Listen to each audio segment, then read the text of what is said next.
እኔ ዩኒቨርሲቲ ህይወት አላውቅም። እኔ ዩኒቨርሲቲ ላይፍ አላውቅም። ዩኒቨርሲቲ እንደወጣሁኝ ቤት ተከራዩ። የካሊድ ፕራይም መች ነው?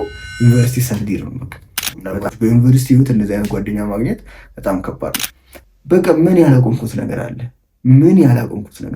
ሙሉ በሙሉ ህይወቴ ወደ ቢዝነስ ገባ። በቃ የወሰንኩት ውሳኔ ምንድን ነበረ? እዛው ክረምት እያለሁ በቃ ግቢ ስገባ ቤት ተከራይቼ መውጣት አለብኝ ማለት ሌላ ሰው ሆንኩኝ። በቃ እኔ ራሱ የማላውቀው አይነት ሰው ሆንኩ። የዛኔ ነው በጣም ብዙ ነገሮች የተለወጡት በእኔ ህይወት ላይ ማለት ነው። ቢዝነስ ከሚባለው ኮንሰፕት ጋር ለመጀመሪያ ጊዜ የተዋወቅኩት 2ኛ ዓመት መጨረሻ አካባቢ ነው። ደስ የሚልም ነበር፣ አዘሴም ታይም ደግሞ ደስ የማይል ነበር። የሆነ በጣም ድራማቲክ የሆነ ዓመት ነበር ያሳለፍኩት። እኔ ጀወልዳይ ሀሎ፣ እንዴት ናችሁ? ለማታውቁኝ ካሊድ አሊ ይባላለሁኝ። ማርኬተር ነኝ። ሲሌን ደግሞ አንዳንዴ ኮንተንት ክሬት አደርጋለሁኝ። ዛሬ ብዙም ያልተለመደና ትንሽ ወጣ ያለ ኮንተንት ነው ይዤላችሁ የመጣሁት። ከዩኒቨርሲቲ የተመረኩት ላስት ይር ነው፣ ከጅማ ዩኒቨርሲቲ ያለፈው ዓመት መጨረሻ አካባቢ የተመረኩት እና በዛሬው ቪዲዮ የዩኒቨርሲቲ አጠቃላይ የ4 ዓመት የዩኒቨርሲቲ ቆይታዬ ምን ይመስል ነበር የሚለውን በአጭሩ ልነግራችሁ እሞክራለሁ። የቪዲዮ መጨረሻ ላይ ደግሞ ከኔ ዩኒቨርሲቲ ህይወት ደግሞ እናንተ ልትማሩ የምትችሏቸውን 5 ነገራቶች በቪዲዮ መጨረሻ ላይ እነግራችኋለሁ ማለት ነው። ኢንጆይ ዩርና። ከፍሬሽ እንጀምርና የካሊድ የፍሬሽ ዩኒቨርሲቲ ቆይታው እንዴት ነበር የሚለውን ስንመለከት ያው መጀመሪያ ደረጃ 12ኛ ክፍል ውጤት 2013 ላይ ነው የተፈተነው 12 ኢንትራንስ እና ምንም አይልም አሪፍ ውጤት ነው ያመጣሁት። በሰዓቱ የዛኔ በእኛ ጊዜ ብሬ ምናምን አልነበረም እና በሰዓቱ በቃ በደንብ ይሰራ ነበር ፈተናዎች እና አሪፍ ውጤት ነው ያመጣሁት። ከዛ ጅማ ያው ፈልጌው ነው የገባሁት። ጅማ ከ1 እስከ 3 አካባቢ ሞልቼው ነበር ፕሌስመንት ስንሞላ ዘንድ ደረሰኝ። ጅማ በጣም ነው ደስ ያለኝ። ጅማ በጣም የምፈልገው ከተማ ነበር። ያው እዛም ዘመዶቼ ስለነበሩ አዲስ ሆናለሁ አልኩኝ ነበር። ያው ጅማ ገባን። ጅማ የፍሬሽ ቆይታዬ ደስ የሚልም ነበር፣ አዘሴም ታይም ደግሞ ደስ የማይል ነበር። የሆነ በጣም ድራማቲክ የሆነ ዓመት ነበር ያሳለፍኩት ፍሬሽ ላይ። ዋና ግን የፍሬሽ ህይወቴ አለፈ ብዬ የማስበው እኔ በትምህርት ነው። እኔ ዩኒቨርሲቲ ከመግባቴ በፊት የማንበብ የማጥናት ምናምን ባክግራውንድ የለኝም። 6ኛ ክፍል ኦር 5ኛ ክፍል እያለሁኝ ነው እኔ ትምህርት ማንበብ ያቆምኩት። በቃ ከዛ በኋላ እኔ ትምህርት አላነብም። በቃ ተማሪም አይደለሁም፣ ያን ያህል ጎበዝ ተማሪም አይደለሁኝም። የማንበብ ባክግራውንድ ራሱ የለኝም እና ዩኒቨርሲቲ ስገባ የመጀመሪያ ዓመት ተሸንኩኝ። በቃ ማለት ሁሉም ተማሪ ያነባል። በቃ ሳይ እንዳለ ሰው ላይብረሪ ነው ሳይ ሰው ዶርም ያነባል። ስፔስ ምናምን የሚባል ቦታ አለ ዩኒቨርሲቲ ማለት የምታውቁት፣ ሰው ያነባል ምናምን እና እኔ ደግሞ ምንም የማንበብ እንትን የለኝም እና በጣም መተሸን ጀመርኩኝ። ከዛም በኋላ ለግዴ ማንበብ ጀመርኩኝ። በቃ ኢማጂን 6ኛ ክፍል ምናምን አካባቢ ማንበብ ያቆምኩት ልጅ ዩኒቨርሲቲ ገብቼ በአዲስ ማንበብ ጀመርኩኝ እና በቃ አስታውሳለሁ ፍሬሽ ላይ በጣም አነብ ነበር። በጣም በቃ ማታ ላይብረሪ እስከ 8 ሰዓት ምናምን ነገር እንቆይ ነበር ምናምን እስከ 8 ሰዓት እስከ 9 ሰዓት እየቆይ ነው ላይብረሪ ማታ የምንመጣው እና ፍሬሽ አብዛኛው የፍሬሽ የፈርስት ሴሚስተር ያለፈው የኔ በትምህርት ነው። በቃ ሳላስበው ተማሪ ሆንኩኝ። በቃ ግዴታ የሆነ እንዳልኳችሁ በጣም በሰዓቱ ሳስበው በጣም ተጨነኩኝ እና ፈተና ሲደርስ እንደውም ይበልጥ እየተጨነኩኝ መጣሁኝ እና አብዛኛው የፍሬሽ ታይም ያለፈው የኔ በማንበብ ነው። በቃ ተነበበ። ከዛ ውጤት ሲመጣ መጨረሻ ላይ የሴሚስተር ውጤት ሲመጣ በጣም መጥፎ ውጤት ነበር የመጣው። ኢማጂን ግን ያን ሁሉ አንብቤ ያን ሁሉ እስከ 8 ሰዓት ቆይቼ ስንት ነገር በትምህርት እንትን ብዬ ውጤቱ ሲመጣ ግን በጣም መጥፎ ውጤት ነበር የመጣው ፈርስት ሴሚስተር ላይ ማለት ነው። ከዛ በቃ በጣም እንትን አለኝ ማለት የሁሉ አንብቤ ከዛ የመጣው ውጤት ሳይ በጣም መጥፎ ውጤት ነው እና ትንሽ ደበረኝ ምናምን ነገር። ከዛም በኋላ ፕሪኢንጂነሪንግ ላይ 2ኛ ሴሚስተር የፍሬሽ 2ኛ ሴሚስተር ላይ ስንገባ ትንሽ የማንበብ እንትኔን ቀነስኩት። አነባለሁ ስቲል ግን እንደ ፈርስት ሴሚስተር ዝግጥ ብዬ አልነበረም የማነበው። በቃ ትንሽ ቀነስኩት። የሆነ በእንትን ማንበብ ጀመርኩኝ። በቃ በስትራቴጂ ምናምን ነገር ማንበብ ጀመርኩኝ። ከዛ 2ኛ ሴሚስተር ፕሪኢንጂነሪንግ በተመሳሳይ እንደዚህ በትምህርት ነው ያለኩ። በቃ ሳነብ ከትምህርት ጋር የተገናኘ ነገር ምናምን ነገር በሱ አለቀ። ከዛ ፕሪኢንጂነሪንግ ላይ አሪፍ ውጤት አመጣ። በጣም አሪፍ ውጤት አመጣ። ከፍሬሹ ሲታይ ደግሞ በጣም የተሻለ ውጤት አመጣ። ከዛ በቃ ያው የፍሬሹ ዓመት አብዛኛው የመጀመሪያው የፍሬሽ ዓመት እኔ በትምህርት ነው ያለቀው። በሌላ ጉዳይ ደግሞ ስንመለከተው በሌላ አንግል ደግሞ በጓደኞች ምናምን አይነት ነገር ስንመለከተው በጣም ፍሬሽ ላይ በጣም ደስ የሚሉ ልጆችን የተዋወቅኩበት አይነት ዓመት ነበር። እኔ በተፈጥሮዬ ራሴን ምን ብዬ ነው ማስበው? ስቲል ነው በጣም ከሰው ጋር ተግባቢ ነኝ ብዬ ነው ማስበው። ከሰው ጋር ለመግባባት ብዙ ጊዜ አይፈጅብኝም ምናምን ብዬ ነው ማሰበው። ከዛ ዩኒቨርሲቲ ግን የመጀመሪያ ስገባ ግን ትንሽ ይሄ እንትኔ ተጠራጠርኩኝ። ማለት ከበረኝ ትንሽ ከሰዎች ጋር መጀመሪያ አካባቢ ከሰዎች ጋር ትንሽ መግባባትና ነገር ከበረኝ። እኔ እንዳልኳችሁ በጣም ከሰው ጋር እንደመግባባ ነበር ማውቀው። ትንሽ ከበረኝ ፍሬሽ ላይ። ከዛ ግን አንዴ ዋንስ እስከገባ ድረስ ነው መስመር ውስጥ።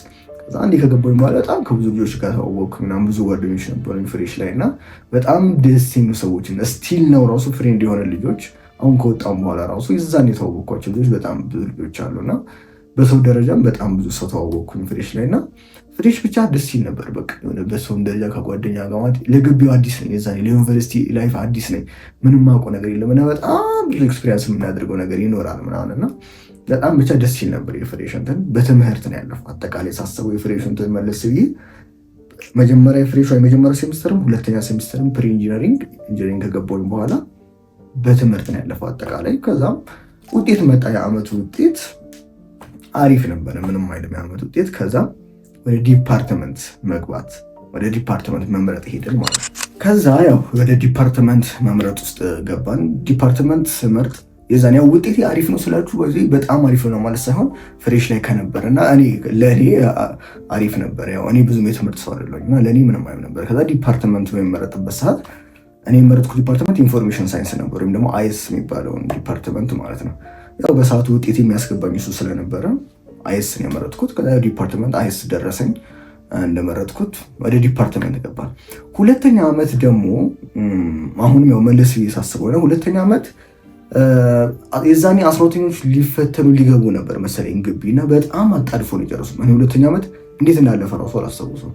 በጣም በፍጥነት በቃ ሚድ ቶሎ ፋይናል ላይ በላይ አድርገው እንትን በጣም የቾኮላ ያለፈበት ዓመት ነው እና ሁለተኛ ዓመት የምር በጣም ቁጭ ለማሰብ ሞክሬያለሁ። ግን ሁለተኛ ዓመት እንዴት እንዳለፈ ያን ያህል አላስታውሰውም። ያው ዲፓርትመንት ገብተናል። ኦፍኮርስ የሆነ ትንሽ ከዲፓርትመንቱ ጋር ለመተዋወቅ ምናምን ነገር አንዳንድ ነገሮች ሞክረን ሁለተኛ ዓመት። ከዛ ሁለተኛ ዓመት ወደ መጨረሻ አካባቢ የተፈጠረው ትልቁ ነገር ምንድን ነው? ቢዝነስ ከሚባል ነገር ጋር ተዋወቅኩኝ ለመጀመሪያ ጊዜ ወደ ሁለተኛ ዓመት መጨረሻ አካባቢ የሆነ ኦፖርቹኒቲ ያገኘሁኝ እና ቢዝነስ ከሚባለው ኮንሰፕት ጋር ለመጀመሪያ ጊዜ የተዋወቅኩት ሁለተኛ ዓመት መጨረሻ አካባቢ ነው። ሰው ሁለተኛ ዓመት ልንጨርስ አካባቢ እንዳልኳችሁ ከዚህ በፊት እኔ አይደለም ቢዝነስ ምንም እኔ ከቁም ነገር ጋር የተገናኘ ጉዳይ ራሱ ምንም የማላውቅ አይነት ልጅ ነበርኩኝ። ከዛ ሁለተኛ ዓመት መጨረሻ አካባቢ ትንሽ ከእንደዚያ ጉዳይ መተዋወቅ ጀመርኩኝ ቢሆን አጋጣሚ። ከዛ ትንሽ እንትን ያልኩኝ መጡኝ ከትምህርቱ ወደ ስራው ትንሽ እያጋደልኩኝ መጡኝ። ወደ ቢዝነሱ ትንሽ ማንበብ ጀመርኩኝ። የመጀመሪያ ጊዜ መጽሐፍ ማንበብ የጀመርኩት የዛኔ ነው፣ ሁለተኛ ዓመት መጨረሻ ላይ አስታውሳለሁ። የመጀመሪያው ቡክ እንደውም ያነበብኩት የመጀመሪያ መጽሐፍ ያነበብኩት ሃው ቱ ኢንፍሉዌንስ ኤንድ ኢንፍሉዌንስ ፒፕል የሚለውን የዴል ካርኔጊ መሰለኝ ጻፉ፣ እርግጠኛ አይደለሁም። ግን ሃው ቱ ኢንፍሉዌንስ ኤንድ ኢንፍሉዌንስ ፒፕል የሚለው መጽሐፍ ነው የመጀመሪያ መጽሐፌ ማለት ነው። ለመጀመሪያ ጊዜ መጽሐፍ ማንበብ ጀመርኩኝ ምናምን እና በቃ ትንሽ ወደ አቅሌ እየተመለስኩኝ መጣሁ። የዛኔ ሁለተኛ ዓመት መጨረሻ አካባቢ እያልኳቸው ያለሁት ማለት ነው።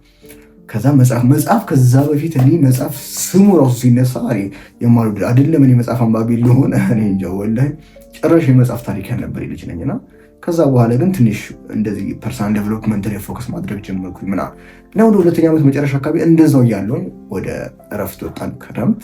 ከዛ በኋላ ክረምት በጣም ብዙ ነገር ተለወጠ። በሁለተኛ ዓመት መጨረሻ ላይ ክረምት ማለት ነው።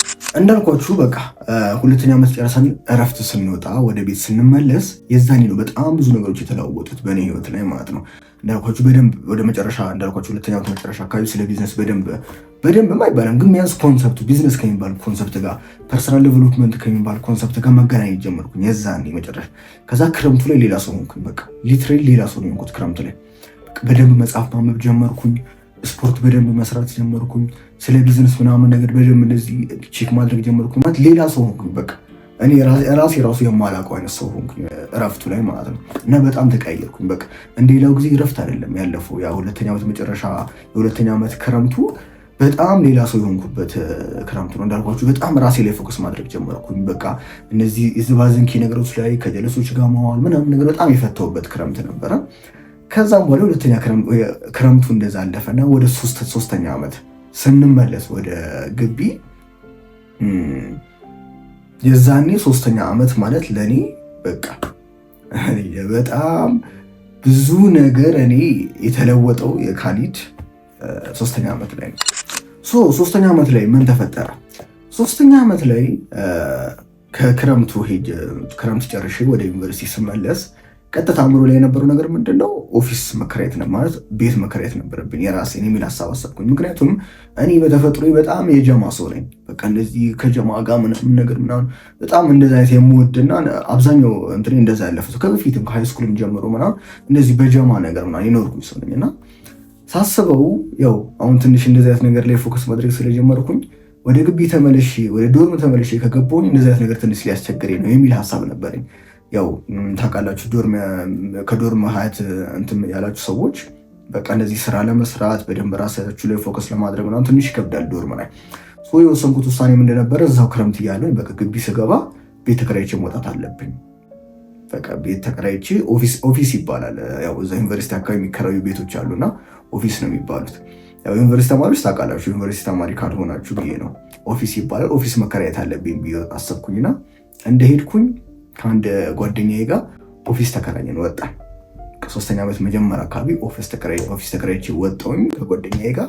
ከዛ በኋላ ላይ በቃ እኔ ጀወል ላይ ያ የ3ኛ ዓመት እንትን በቃ ሁሉ ነገር ያቋረጥኩበት ሰዓት ነበር። ሁሉም ነገር ትምህርቴን ሙሉ ለሙሉ ያቆምኩበት ጊዜ ነው። ሙሉ ለሙሉ ስላችሁ በቃ ሙሉ በሙሉ ያቆምኩት ትምህርቴን።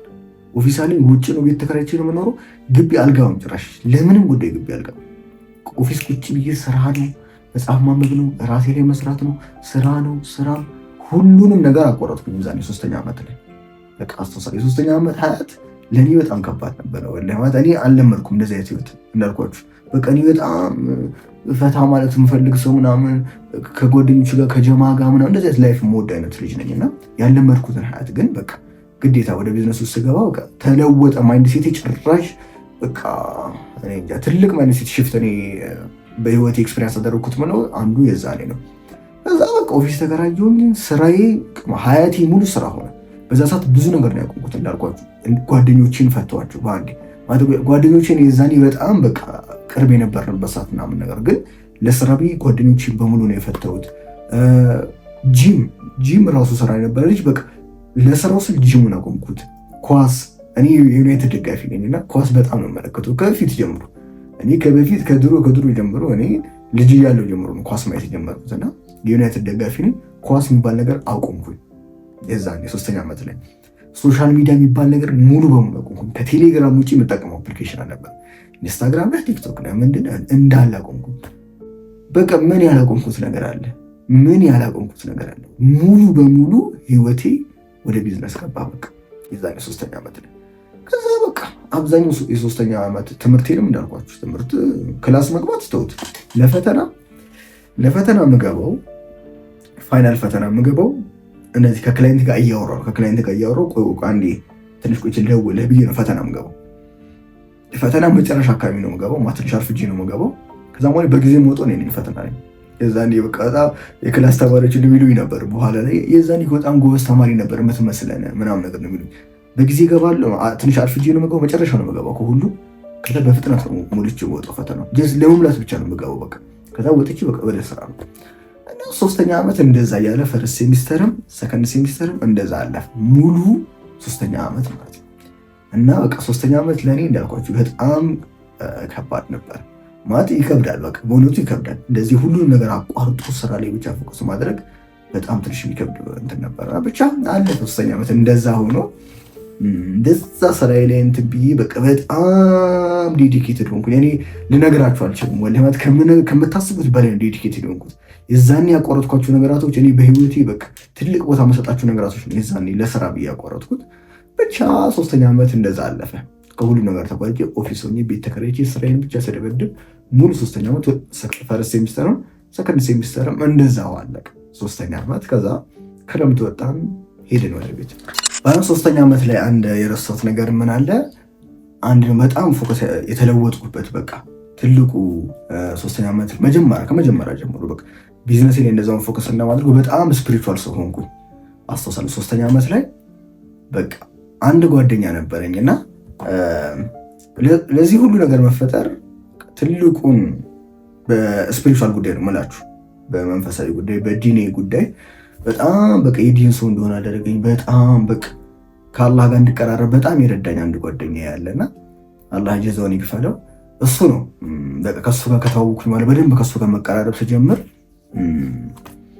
ትልቅ በቃ እኔ አሁንም ድረስ የማመሰግነው ልጅ ነው። በቃ ሜቢ እሱ ያን ያህል ነገሮች ሊረሳው ይችላል፣ ያን ያህል ለእኔ ያደረገልኝ ነገር ምናምን፣ ግን እኔ እሱ ለእኔ ያደረገልኝ ነገር መቼም አልረሳውም። እንዳልኳቸው በዩኒቨርሲቲ ህይወት እንደዚህ አይነት ጓደኛ ማግኘት በጣም ከባድ ነው። እኔ ያን ያህል እኔ ስፒሪቹዋል ላይ እንዲህ የነበርኩ ልጅ ነበርኩኝ። ፈርስት ይርም ሰከንድ ይርም ያው በተመሳሳይ ከዛ በኋላ ሰርድ ይር መጀመሪያ አካባቢ ከዛ ልጅ ጋር በደንብ መግባባት ሲጀምር በቃ ቀየረኝ፣ ሊትራሊ ቀየረኝ። በቃ እኔ ሌላ ሰው ሆንኩ። በስፒሪቹዋል ጉዳይ ነው እያወራችሁ ያለሁት። የቢዝነሱ ጉዳይ እንዳለ ሆኖ ግን በስፒሪቹዋል ጉዳይ ሌላ ሰው ሆንኩ። በቃ በጣም ቁርአን ምናምን ነገር ሂፍዝ ዛኔ ያስጀመረኝ እሱ ነው። ኪታቦችን በደንብ መቅራት የጀመርኩት የዛኔ ነው። የዛኔ ሰርድ ይር መጀመሪያ አካባቢ በሱ ምክንያት ማለት ነው። በደንብ እየጎተኮተኝ በደንብ እንትን ያለ እና በጣም በቃ እኔ ባለውለታዬ ወደፊት ራሱ ባለውለታዬ የሆነ ጓደኛ ቢኖር እሱ ነው እና ሰርድ ይር ላይ ቢዝነሱም ላይ ፎከስ እንደማደርገው እና ስፒሪቹዋል ላይ በጣም በቃ እንትን የነበረበት እና ብቻ ሰርድ ይር ማለት ለእኔ ፕራይሜ ነው። በቃ የካሊድ ፕራይም መች ነው? ዩኒቨርሲቲ ሰርድ ይር ነው። በቃ በጣም እኔ ፕራይም የነበረበት ሰዓት በቢዝነስ ጉዳይ በምን ጉዳይ ራሴን በማሻሻል በስፒሪቹዋል ጉዳይ ምናምን ነገር በጣም እና በዛ ሰዓት ረመዳን ራሱ መጣልኝ አስታውሳለሁ። መሀል ላይ የሆነ ረመዳን መጣ። በቃ በኢማን ጉዳይ ነው እኔ በጣም በቃ ደስ የሚል ጊዜ ነበርም። አዘሴንትም ደግሞ የሚከብድም ሰዓት ነበር። ያለመድኩትን ህይወት ነው። በጣም ሰውሴም ደግሞ በቃ የሆነ ነገር ራሴ ላይ በጣም እያሻሻልኩ የነበረበት ህይወት ነው። ብቻ አለፈ። እንደዛ መሆኑ 3ኛ ዓመት አለፈ። 3ኛ ዓመት ክረምት ላይ በአንዳንድ ጉዳዮች ምናምን ነገር ከዛ ያንን ቢዝነስ ተቋረጠ። ያንን ቢዝነስ ሰራው የነበረው 3ኛ ዓመት በሙሉ ሰራበት የነበረው ቢዝነስ ክረምት ላይ አንዳንድ ጉዳዮች ሳይስተካከሉ ቀረና ወጣሁኝ ከዛ ቢዝነስ ማለት ነው።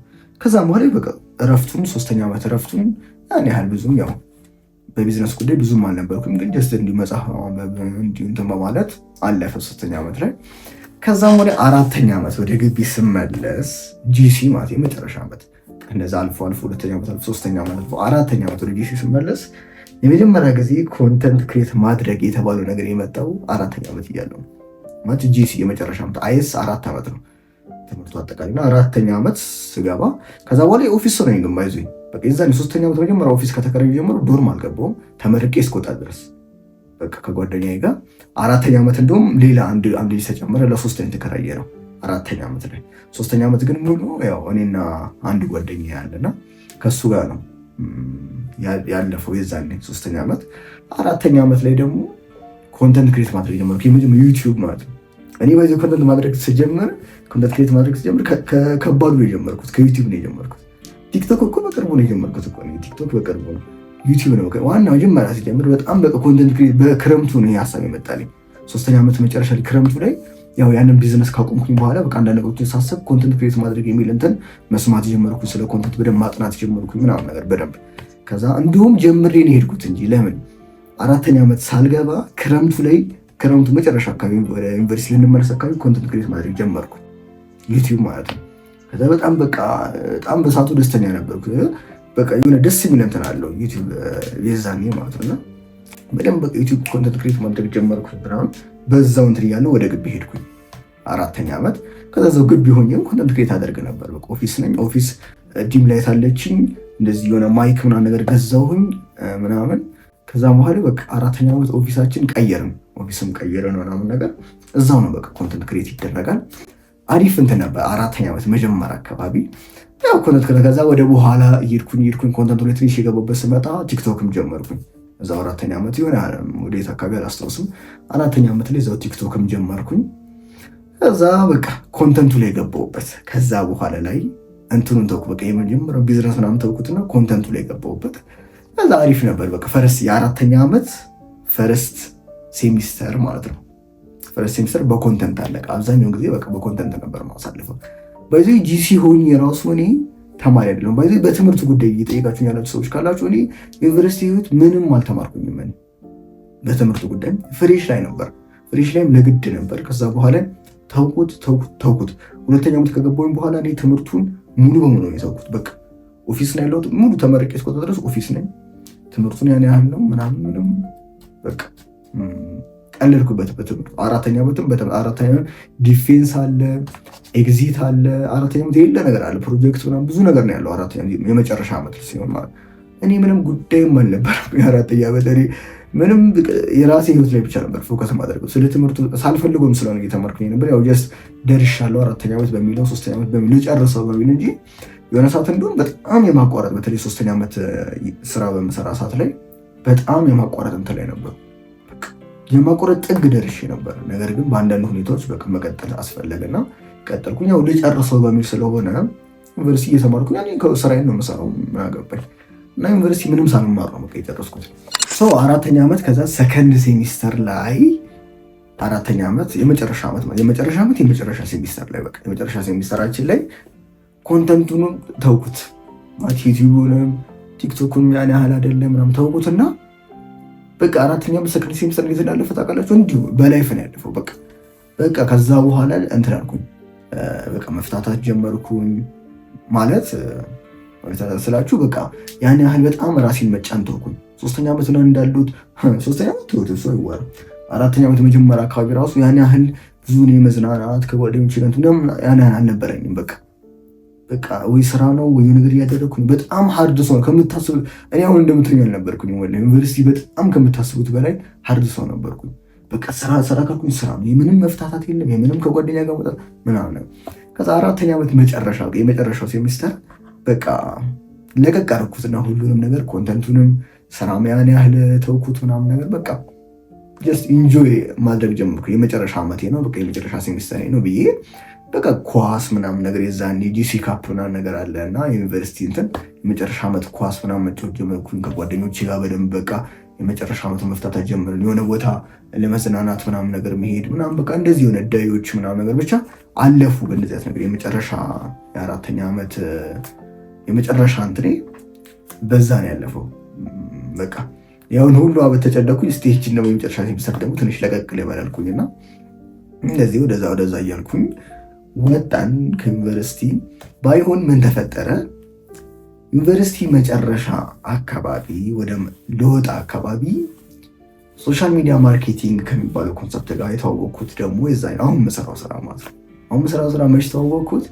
ጂሲ መጨረሻ ልመረቅ አካባቢ ልመረቅ ግን ገና ሲቀረው ከዛ ኮንሰፕት ጋር ተገናኘ። ሶሻል ሚዲያ ማርኬቲንግ ከሚባል ኮንሰፕት ጋር ማለት ከዛ አንተ ማለት ጀመርኩኝ። በቃ ማጥናት ጀመርኩኝ። ያው እዛው ዝም ብዬ ቼክ አደርጋለሁ ዩቲዩብ ላይ፣ ቻትጂፒቲ ላይ፣ ጉግል ላይ ምናምን በራሴ መንገድ ቼክ ማድረግ ጀመርኩኝ። ከዛ ልወጣ አካባቢ በቃ ልወጣ ደርሰን በቃ ከዩኒቨርሲቲ ልንወጣ አካባቢ በቃ በደንብ እንትን አልኩበት። በቃ ሶሻል ሚዲያ ማርኬቲንግ በደንብ ዋናውን ነገሮችን አየሁ። ከዛ ወሰኛለሁ በቃ ስወጣ ከዩኒቨርሲቲ ስወጣ ሙሉ ለሙሉ መገባበት በዚህ በሶሻል ሚዲያ ማርኬቲንግ የሚለውን ነገር ወስኜ ነው የወጣሁት። ኮንተንት ክሬት አደርጋለሁ፣ ሶሻል ሚዲያ ማርኬቲንግ እሰራለሁ ብዬ ነው የወሰንኩት። መች ልጨርስ አካባቢ በቃ ዩኒቨርሲቲ እንደዛ ያልኩበት የመጨረሻ ሴሚስተር ማለት ነው። ወይዚህ የመጨረሻ ሴሚስተር አራተኛ የመጨረሻ ሴሚስተር ያሳለፍኩት ላይፍ ከቀሪው ሙሉ ዩኒቨርሲቲ ህይወቴ የተሻለ ነገር ያሳለፍኩት ማለት የተሻለ ስራችሁ በመፍታታት ደረጃ ማለት በቃ ራሴን ለቀቅ በማድረግ ደረጃ ኢንጆይ በማድረግ ደረጃ የመጨረሻው ሴሚስተር በጣም ደስ የምትል ሴሚስተር ነበረች። ሌላውን በጣም ራሴን ፍናድጌ ራሴን አስጨንቄ ያሳለፍኩበት ጊዜ ስለሆነ ነውና መጨረሻ አካባቢ እንዳልኳችሁ በቃ ሶሻል ሚዲያ ማርኬቲንግ ተዋወቅኩኝ። መታወቅም ብቻ ሳይሆን በደንብም ደግሞ እንትን አልኩበት ገባሁበት ነው በደንብ አጥናሁት። ከዛ ወሰንኩ በቃ አሁን ተመርቄ እንደወጣሁኝ ሙሉ ስራ የሚሆኑ ስለ ሶሻል ሚዲያ ማርኬቲንግ በደንብ ማጥናትና ስራ መጀመሩ በሱ የሚለውን ነገር ወሰንኩኝ። ዘንድ ተመረቅን። ከዛም በኋላ ከተመረቅም በኋላ በቃ ያው ወጣና እዚህ እንደመጣሁኝ ምን ያህል ጊዜ ያባክኝ ያለውኝ ማለት ያው በምርቃት ፕሮግራም በዚህ ወደዛ ከቤተሰብ ጋር ምናምን በሚለው አንድ 15 ወር 20 ቀን ምናምን ነገር እንደዛ አለፈ። በቃ በምርቃት ጉዳዮች እነዚህ ምንም ስራም ሳልሰራ ምንም ኮንተንት ምንም በቃ እንዲሁ 15 20 ቀን ከተመረኩኝ በኋላ እንዳልኩኝ ከዛ ከ20 ምናምን ቀን በኋላ በቃ እንደወጣሁኝ ቤት ነው ተከራየሁት። እኔ ከዩኒቨርሲቲ እንደወጣሁኝ ቤት ተከራየሁኝ። ከዛ ወር ባልሞላ ጊዜ ውስጥ ቤት ተከራይቻለሁ። ቤት ተከራየሁ። ዋንስ ቤት ከተከራየሁኝ በኋላ አጌን ወደ ፕራይቬትነቴ ተመለስኩ። ወደ 3ኛ ዓመቱ ካሊድ ተመለስኩ። ከዛ በቃ ከወጣሁኝ በኋላ በጣም ሶሻል ሚዲያ ማርኬቲንግ እንደበደልኩት ማጥናት ጀመርኩት በደንብ ምናምን። ከዛም በኋላ ወዲያው ነው ወደ ስራ የገባሁት። ከዛም ይኸው አሁን እንግዲህ አለኝ ከክላይንቶች ጋር እየሰራን ነው። አልሐምዱሊላህ አሪፍ ላይ ነን ያለ ነው። ህይወት ጥሩ ናት እና አሪፍ ላይ ነው ያለ ነው። አሁን ያው ዩኒቨርሲቲ ከወጣሁኝ በኋላ በጣም አልሐምዱሊላህ ሁሉ እንደ እንትን እንዳልኩት አይደለም። ወይም ደግሞ እንደ የሆነ ከዩኒቨርሲቲ እንደተለመደው ለምሳሌ ከዩኒቨርሲቲ ወጣችሁ የሆነ ያህል ወራት በቃ ስራ ፍለጋ ቁጭ ማለት እንደዛ አይነት ነገር ላይ አይደለም ያለሁት። አሁን በቃ ወዲያው ወጣሁኝ። እኔ ብዙም ጊዜ አላባከምኩኝም። ወዲያው ቤት ተከራይቼ ወዲያው በቃ ሶሻል ሚዲያ ማርኬቲንግ ውስጥ ገባሁበት። ወዲያው ወደ ስራ ገባሁኝ። በቃ ጥሩ ነበር፣ አሪፍ ነበር እና በአጠቃላይ የዩኒቨርሲቲ ህይወቴ እኔ በአጭሩ በጣም በአጭሩ ነው የገለጽኩት። በጣም ብዙ ዲቴል ነገሮች አሉት ውስጡ፣ ግን ከላይ በአጭሩ ግን ይህን ይመስል ነበር ዩኒቨርሲቲ፣ የ4 ዓመት ዩኒቨርሲቲ። ከኔ የ4 ዓመት ዩኒቨርሲቲ ህይወት እናንተ ልትማሩ የምትችሏቸውን 5 ነገሮች ልንገራችሁ።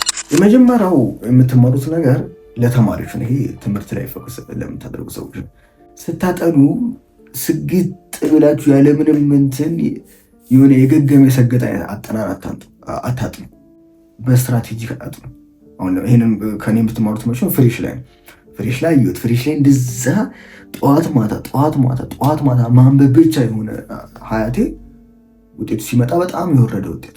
ከዛ ግን ፕሪንጀሪንግ ላይ 2ኛ ሴሚስተር ላይ ግን አጠናኔን ቀይሬ በተለየ መልኩ ያው ያን ያህል በጣም ሳልጨናነቅ ምናምን ግን የሆነ ደስ የሚል መልኩ በአሪፍ መልኩ ግን ማጥናት ሲጀምር ግን ውጤቴ በጣም አሪፍ ሆነ። የመጀመሪያ ከእኔ ልትማሩት የምትችሉት ነገር ሰግጦ ባነበበ አይደለም፣ በስትራቴጂ ባነበበ ነው። ይህን ነገር ትማሩበታላችሁ። ሁለተኛ ደግሞ የተረዳሁት ነገር ምንድን ነው፣ ዩኒቨርሲቲ ላይ እስካላችሁ ድረስ አሁን ይሄ ማይንድ ሴት አሁን የመጣ ነው። አሁን ከተመረኩኝ በኋላ የመጣ ማይንድ ሴት ነው እና ምንድነው ዩኒቨርሲቲ ተማሪ እስከሆናችሁ ድረስ ዩኒቨርሲቲ ተማራችሁ እስካለ ድረስ ለመፍታታት የሆነ በቃ ፏ ለማለት ለራሳችሁ ጊዜ ስጡ። እኔ ዩኒቨርሲቲ ህይወቴ ሁሌ ነው የምናገረው፣ ሁል ጊዜ ይሄን ቃል እናገራለሁ። እኔ ዩኒቨርሲቲ ላይፍ የሚባል ነገር አላውቅም። እኔ ዩኒቨርሲቲ ህይወቴ እንደ ዩኒቨርሲቲ እንትን አላሳለፍኩትም። እኔ በትምህርትና በስራ ያለፈ ነው የኔ ዩኒቨርሲቲ ህይወት። ያቆች ፍሬሽ ላይ ሙሉ በሙሉ በትምህርት ነው ያለፈው። ከዛ በኋላ ያሉት ዓመቶች ሙሉ በሙሉ በስራ ነው ያለፈው። በቃ እኔ ዩኒቨርሲቲ ህይወት አላውቅም። እኔ ዩኒቨርሲቲ ላይፍ አላውቅም። በቃ ሙሉ በሙሉ በስራና በትምህርት ያለፈ እንትን ላይፍ ነው ያለኝ እና ነገር ግን በቃ እንደዛ ባይሆን አይዊሽ አሁን ሳስበው በቃ ስራውንም እየሰራሁኝ መተው አይደለም ስራውን ግን ስራውንም እየሰራሁኝ ደግሞ ራሴንም እንጆይ ማድረግ ከጓደኞች ጋር በቃ ዩኒቨርሲቲ ነው ማለት ተመልሶ ስለማይመጣ ኢንጆይ ማድረጉ በጣም የተሻለ ነው። ሁለተኛ ትምህርት የምትችሉት ነገር ትምህርትም ላይ ፎከስ የምታደርጉ ልጆች አይ ደግሞ እኔ ትምህርት የምናይሳውን እኔ ደግሞ የራሴም ስራ ላይ የምትሉ ሰዎች ብቻ ምንም አይነት ሰው ሆኖ ግን የዩኒቨርሲቲ ላይፍ ግን ኢንጆይ ያደርጉት። ዋንስ ከወጣችሁ በኋላ ትንሽ የሚሰማችሁና የዩኒቨርሲቲ ህይወት ኢንጆይ ያደርጉት። ሶስተኛና ደግሞ ዋነኛው ልትማሩ የምትችሉት ነገር ደግሞ ከኔ ህይወት ምንድን ነው፣ ዩኒቨርሲቲ ያላችሁ የሆነ ነገር ጀምሩ።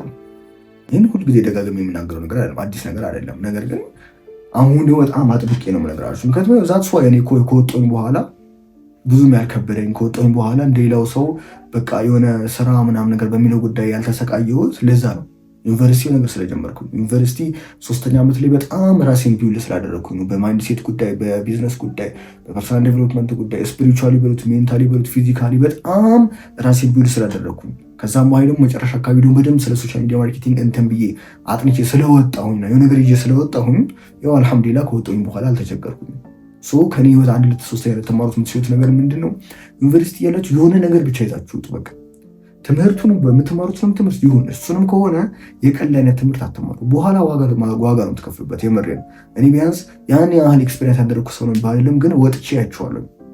እመኑኝ የምነግራችሁ ነገር እናንተ ዩኒቨርሲቲ ተማሪ ከሆናችሁ በኋላ ትጸጸቱበታላችሁ። በዛ ዝም ብላችሁ ምንም ነገር ሳትይዙ ከወጣችሁ በኋላ ይህን ነገር የወጣ ሰው ሲጠይቁ ዝም ብላችሁ የወጣ ጓደኛ ወይ ዘመድ ካላችሁ ደውሉና ጠይቁ፣ ይነግራችኋል። ይህን ነገር ሰው ግቢ ያላችሁ የሆነ ነገር ይዛችሁት ግድ የላችሁ እስኪል በለው የሆነ ከትምህርቱ ከምትማሩት ትምህርት ሊሆን ይችላል ስኪሉ። እነዚህ ደግሞ የተለመዱ ደግሞ ዲጂታል ስኪሎችም ሊሆን ይችላል። ሌላም ደግሞ ፊዚካል ስኪሎችም ማንኛውም አይነት ስኪል ብቻ የሆነ ነገር ይዛችሁት ከዩኒቨርሲቲ። አራተኛ ደግሞ ከኔ ህይወት እንድትማሩ የፈለገው ነገር ምንድን ነው፣ ለምሳሌ እንደኔ አይነት የሆናችሁ ልጆች ትምህርቱ ብዙም ፍላጎት የሌላችሁ ወይ ለወላጅ የምትማሩ ወይም ደግሞ እንዲሁ ሊጨረሰው እየተማራችሁ ያላችሁ እና ከጎን ለጎን የሆነ ስራ እየሰራችሁ ያላችሁ ሰዎች ማንኛውም አይነት ስራ ትምህርቱን ያን ያህል ትታችሁት ስራው ላይ ብቻ ፎከስ የምታደርጉ ሰዎች ለእናንተ ነው ይሄ መከራ። አራተኛው ምክሬ ምንድነው፣ ትምህርቱን በጣም ከሚባለው በላይ ትውት አታድርጉት። ይህን እኔ ዋጋ ያስከፈለኝ ነገር ስለሆነ ነው። እኔ ነገራቸዋለሁ። እኔ ከመተው አልፎ በጣም በቃ የመተው ጥግ ምንድን ነው በቃ ትውት ነው ያደረጉት ትምህርቱን። እንደዛ እንዳትሆኑ። ምክንያቱም ዋጋ ያስከፈለኝ ነገር አለ። እኔ መጨረሻ ላይ እኔ ስለማውቀው ነው ዋጋ ያስከፈለኝ ነገር እና ከጎንም የሆነ ስኪል ለመማር ከጎንም የሆነ ስራ ለመጀመር እያሰባችሁ ያላችሁ ሰዎች ካላችሁ ትምህርቱንም በጣም ትታችሁ ታትጉ። ወደዚህ ትምህርቱ ላይም ትንሽ እንትን እያላችሁ ማለት ተማሩ ማሳየን የሆነ የአቴንዳንስ ጉዳዮች፣ ሚድ ጉዳይ፣ ፋይናል ላይ ምናምን አንዳንድ የፈተና ጉዳዮች ውጤታችሁ በተቻለ አቅም እንዳይወርድ ብዙ ኤፍ እንዳይገባባችሁ ምናምን ነገር እነዚህ ትምህርቱንም ያን ያህል ሙሉ ለምስታችሁ ተዚህ ውስጥ የምትገቡ ከሆነ እንደኔ እንዳልኳችሁ በጣም ብዙ ነገር ነው ይበላሽባችሁ። ነገር ግን ትምህርቱን ያው ከጎን ለጎን ያን ያህል ጣል ሳታደርጉት ያዝ ያደረጋችሁት ግን ዋና ፎከሳችሁ ስራችሁ ላይ የሆነ በዛ መልኩ አድርጉት፣ ቀጥሉት እንጂ ሙሉ በሙሉ ትምህርቱን እንደኔ እንዳትተውት ልላችሁ ፈልጌ። መጨረሻውና አምስተኛው ከኔ ህይወት ልትማሩ የምትሉት ነገር ምንድን ነው? አንድ ሰው ህይወታችሁ ሊቀይር ይችላል። አንድ ሰው ከኳንቲቲ ኳሊቲ እንደሚሻል በእኔ ህይወት አይታችኋል። ምክንያቱም እንደነገርኳችሁ 3ኛ ዓመት ላይ ያገኘሁት አንድ ልጅ ይኸው እኔ አሁንም ድረስ እያመሰገንኩት አሁን ድረስ ላለሁት ካሊድ የእሱ የዛኔ እኔ ላይ ያሳረፈው አሻራ አለበት። ልጁ የዛኔ እኔ ላይ የሰራብኝ ነገር፣ ልጁ የዛኔ እኔን ያገዘኝ፣ እኔን ያበረታታኝ፣ እኔን በደንብ የተጫነኝ በስፒሪቹዋል ጉዳይ ጠንካራ እንደሆን ይኸው አሁንም ላለሁበት ካሊድ እሱ የእሱ እንትን በቃ ዋና ምክንያት ነው። አንድ ሰው ህይወታችሁን ሊቀይር ይችላል። በቃ ዩኒቨርሲቲ የምታገኙት የሆነ ሰው አይታወቅም። ቢሆንም አሁን እኔ በስፒሪቹዋል መንገድ ነው ልጁ እንትን ያደረግ አይታወቅም። በቢዝነስ ጉዳይ የሆነ ህይወታችሁ ሊቀይርላችሁ ይችላል። በሆነ ነገር ጉዳይ አይታወቅም በምን ጉዳይ እንደሆነ ብቻ አንድ ሰው ግን በቃ የሆነ ህይወታችሁን የመቀየር አይነት እድል ይኖረዋል እና ይህ ነገር በደንብ አስብበት። ጓደኛ መረጣ ላይ ምናምን ነገር በደንብ ሜቢ እኔ ያን ያህል መርጬ ያገኘሁት ልጅ አይደለም እንግዲህ ከላይ ነው የተሰጠኝ። ግን እናንተ ግን በተሻላችሁ አቅም ኮንሽስ ሆናችሁ ጓደኛ አማራጭ ላይ በተሻለ አቅም ኮንሽስ ሆናችሁ ነው መምረጥ ያለባችሁ ጓደኛ ለማለት ነው።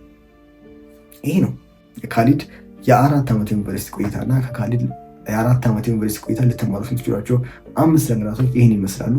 ኤኒ ታይፕ ኦፍ ኩዌሽን ካላችሁ ኮሜንት ላይ መጠየቅ ትችላላችሁ። ስለ ሶሻል ሚዲያ ማርኬቲንግ፣ ስለ ፍሪላንሲንግ፣ ስለ ቢዝነስ አጠቃላይ ኦቨርኦል ስለ ማርኬቲንግ ጉዳዮች ደግሞ ኢንተረስትድ ከሆናችሁ የቴሌግራም ቻናል አለኝ እኔ ሊንኩን ከስር ዲስክሪፕሽን ላይ ያስቀምጥላችኋለሁ። ቴሌግራም ቻናሉን ጆይን አድርጉ። እዛ ኮሚኒቲ አለ። በየሳምንቱ ላይቭ እንገባለን። ብዙ ነገሮችን እንወያያለን፣ ብዙ ነገሮችን እንጠያየቃለን፣ ብዙ ነገሮችን እንማማራለን። ይህ ኦፖርቹኒቲ እንዳያመልጣችሁ ለማለት ነው። ቸር ያገናኘን።